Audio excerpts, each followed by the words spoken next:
Hello, I'm Dr. Rahul Chivate. I'm vascular intervention radiologist. I'm going to talk about treatment of liver tumors. Generally, we all know about how liver tumors or liver cancer has been treated. The conventional and the traditional method is by surgery, radiotherapy and chemotherapy. But apart from this, there is also a very simple method to treat liver tumors or liver cancers. Generally, this kind of modality is used in those tumors of liver where the cancer is very extensive, it is involving both lobes of the liver, or the surgeon cannot operate it. So when the surgeon operates, the liver which remains in the body is. So in this case, the treatment of onco intervention comes into play. The treatment is called as Transarterial Chemo Eembolization or TACE for liver tumors. In this, what happens is, like a catheter is passed into the blood vessel or the artery supplying the tumor, and a chemotherapy drug is injected into it. Along with the chemotherapy drug, also the embolizing particle is injected into the vessel supplying the tumor.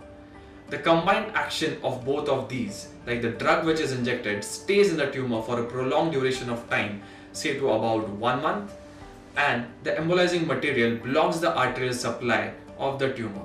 So what happens is the drug stays in the tumor, the action of the drug takes place and the tumor starts shrinking, as well as the embolizing material, that means the blocking particle which is injected into the artery or the vessel supplying the tumor, the blood supply doesn't go into the tumor itself.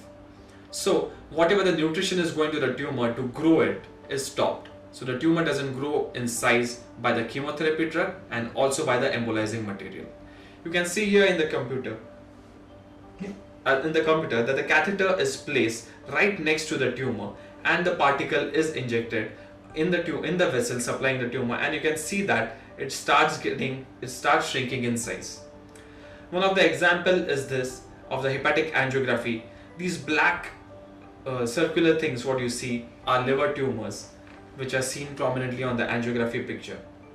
In this, the drug is injected. The white colored drug is the lipidol. It's a contrast agent which is mixed with the chemotherapy drug and is injected into a tumor which stays for a prolonged duration of time.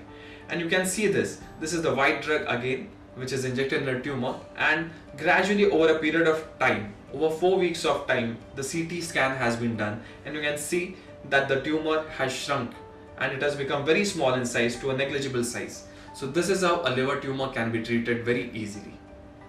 Apart from this, we can do chemoembolization. You can see in this example that the drug is being injected into the liver tumor. It gets well deposited in the liver tumor, and later on with the help of a CT scan, we can use a radio frequency ablation electrode. This is an electrode which we place under CT scan guidance into the liver tumor where the drug has been injected. So the ischemia has already been created by the drug and the embolizing particle, and now again we are treating it with putting in a needle over there or an electrode and burning the entire tumor with heat. That is, we are doing a thermal ablation. So by this, the tumor is completely taken out of the body by its own mechanism called as coagulative necrosis. So basically nothing comes out of the body, but the body itself absorbs the tumor and it disappears. So this is a follow-up which we have. We have done a PET CT scan after 3 years. So we can see that there is no residual tumor seen inside the liver right now after TACE and RFA. So this is the very easy method by which a liver tumor can be treated by a non-surgical treatment. There is no cut, there is no incision, there is nothing opening in the body, just a pinhole which goes into the femoral artery like an angiography is done, a cardiac angiography, and similarly through that a wire catheter is passed into the vessel supplying the tumor. It's a very simple procedure, only a daycare surgery per se. Patient can go home the same day itself if operated in the morning, and patient is free to go home in the evening or maximum the next day. Basic precautions to be taken after the case is just taking painkillers for 5 days or something like that, and antibiotics along with it. That's the treatment for liver cancer, and the patient then comes for follow-up after 4 weeks. So it's a very simplified method done by onco intervention.